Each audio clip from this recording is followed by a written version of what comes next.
William, how are you? I'm good, thank you. Well, tell us a little bit about yourself, please. Well, I'm retired. I worked for the FBI as an agent for almost 28 years.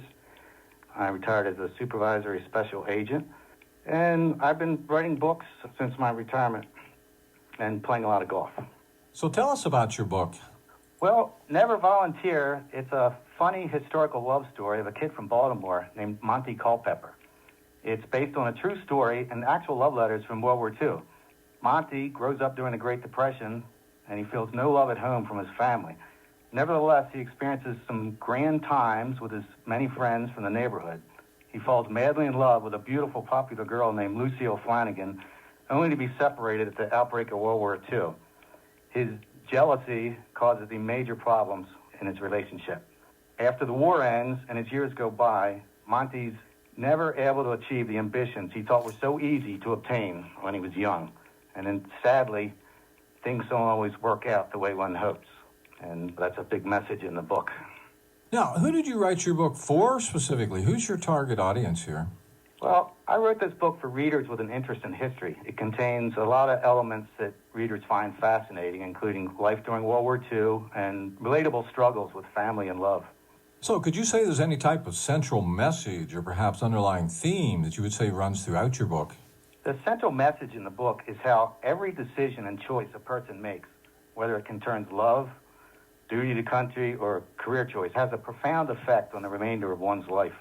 So if you had to choose, what would you say is the single most important idea you're sharing in your book that's really going to add value to the reader's life? The reader will take away from this book that as a person makes choices, there has to be some balances in those choices. So if you were asked to compare your book with any book out there we might already be familiar with, which book would it be and why? I'm not comparing my book to The Catcher in the Rye, as I'm certainly no J.D. Salinger, but I was inspired to write Never Volunteer in the first person with my main character, Monty Culpepper, narrating the story, as did Holden Caulfield in The Catcher in the Rye. Also, if anyone has ever seen the 1946 film The Best Years of Our Lives, based on a Time magazine feature called The Way Home, they might recognize similarities between Monty's struggles returning after the war and trying to find his place. So what was your inspiration for writing Never Volunteer? My inspiration for writing this book stemmed from my parents' love letters from World War II. I don't want to talk too much about the love letters because I don't want to give the story away. I'll just say that I was intrigued with the story the letters revealed. I've always had a fascination with World War II. I love that period of history, maybe because of the patriotism and the national unity in fighting to end the war, or maybe because my parents were part of what's been called the greatest generation. I love looking at my parents' photos from that time, listening to big band music and singers such as Bing Crosby or Frank Sinatra, watching movies from the era, seeing the cars, the styles, and everything about that period of time. So why did you choose Baltimore City as the setting? Baltimore City was where both my parents grew up during the Depression and World War II. They moved our family to the suburbs in 1961. Although I was from the suburbs, I grew up playing golf in Baltimore City and went into the city routinely. When I was 14 years old, after a round of golf, my father drove by the row house where he was born. I remember his disappointment when the entire block of row houses were gone and all that remained was a parking lot. Many years later, I stopped by my mother's childhood home to take a picture after having dinner in Little Italy in Baltimore. The houses were all boarded up. It has since been torn down along with all of the other row houses on that block. I was happy to bring that area back to life in the book. So how much research was required to write this book? I've had an interest in World War II my entire life, so the research required to write the book was not overwhelming. I love the music and movies of that era, so it was easy to incorporate those aspects into the story. The love letters in the book helped me capture the vernacular of the time. Also, my parents' recollections of World War II, as well as the Depression, helped considerably. For instance, the use of gay and grand were often used to describe a fun time. I remember my mother commenting how she often had used the word gay and was genuinely disappointed that she could no longer use it in the context she wanted. The main character, Monty Culpepper, he was assigned aboard the USS Detroit during the war, and my father had often spoken of his time in the Navy and his experiences aboard ship, which I naturally used in the book. Some of the information I used in the book was literally out of the mouth of my father. In 1988, I interviewed my father and mother about World War II and recorded it on a cassette tape. The reason for this was because my wife, a former U.S. history teacher, was preparing lessons on World War II for her class and planning stations in the classroom, one of which involved listening to experiences of a sailor during the war and another about life at home for a civilian. So you ran into some obstacles during the editing process, didn't you? There were some. I mean, the editing process was relatively easy, as I'd already edited and proofread the book at least 75 times. And, family members helped me, including my daughter, who was a journalism major. So by the time it was submitted for editing to my publisher, the edits were at a minimum, although Blossoming Spring Publishing did a very thorough edit. For instance, they discovered a Tommy Dorsey song I referred to being played on the radio in 1943 as not actually coming out until 1944. It was also interesting, I had referred to a $5 bill as a fin, which my father had said his entire life, but the editor had never heard of it, possibly because she was from England. I don't know. However, when Blossom Spring was editing my book, they advised that no profanity was allowed. And this was a big surprise to me, given that although the book was not exactly laced with profanity, it did contain foul words. After all, the book is about a sailor during World War II. I'm sure everybody has heard the term, he cusses like a sailor.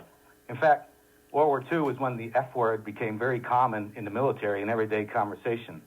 If anyone's ever seen the Ken Burns documentary on PBS about World War II, he covered the prominence of the F word during the war among members of all branches of the military, not just the Navy.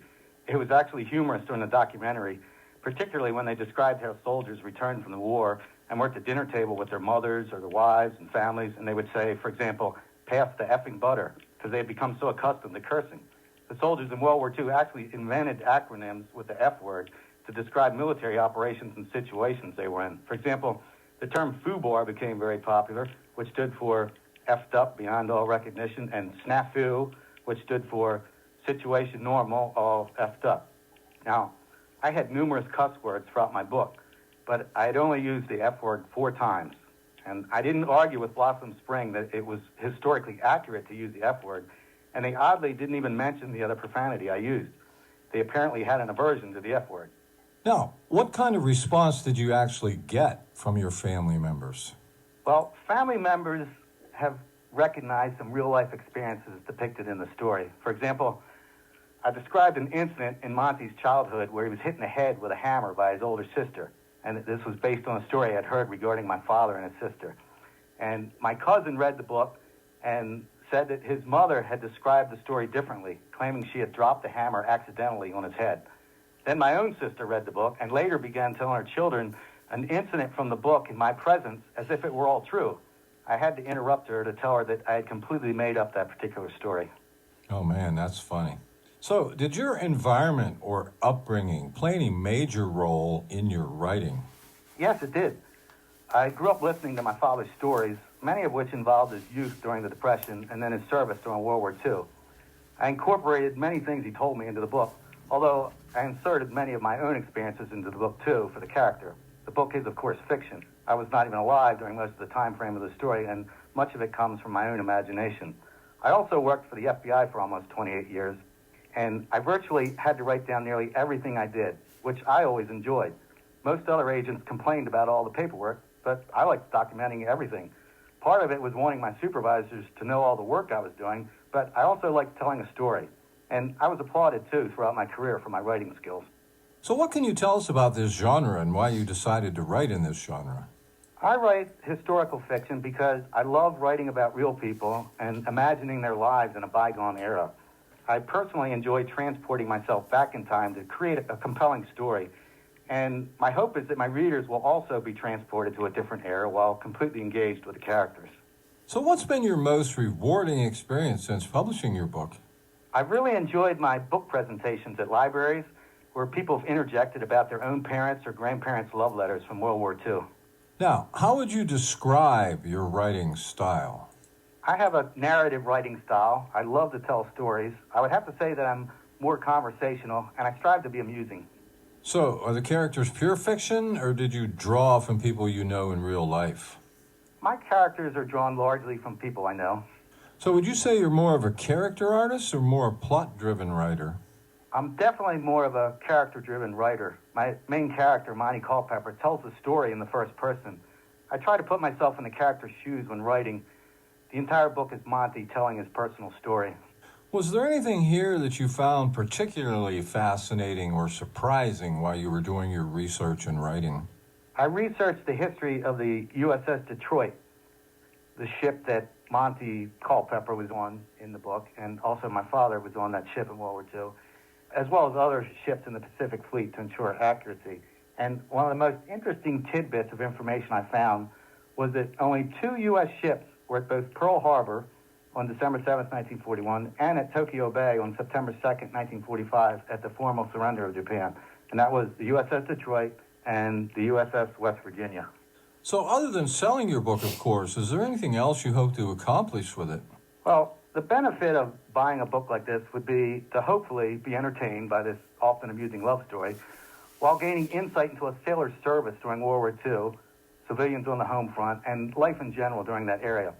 The reader will also appreciate the challenges of making decisions impacting one's life and the importance of maintaining balance in making those decisions. So in your opinion, who should buy your book? Readers with a love for historical fiction, particularly World War II, would be the general target audience. This book should appeal to readers ranging from young adults to the old. Younger readers would learn about life during the Depression and World War II. They'd learn, historical elements, life as a civilian at home, and the vernacular used. Older readers whose parents might have lived during World War II might relate from similar stories they heard from their parents. Any veteran, particularly the United States Navy, could relate to serving on board a ship or in the military, and anyone familiar with Baltimore City would certainly be interested. Both males and females would be attracted to the romance aspect of the story. Do you have a website? I have an author website on Amazon.com, and my biography can also be found on the Blossom Spring Publishing website. Well, this has been just great. Our guest today has been William Allen Larsh, and he is the author of Never Volunteer. William, thanks very much for being with us today. Thank you. It's my pleasure.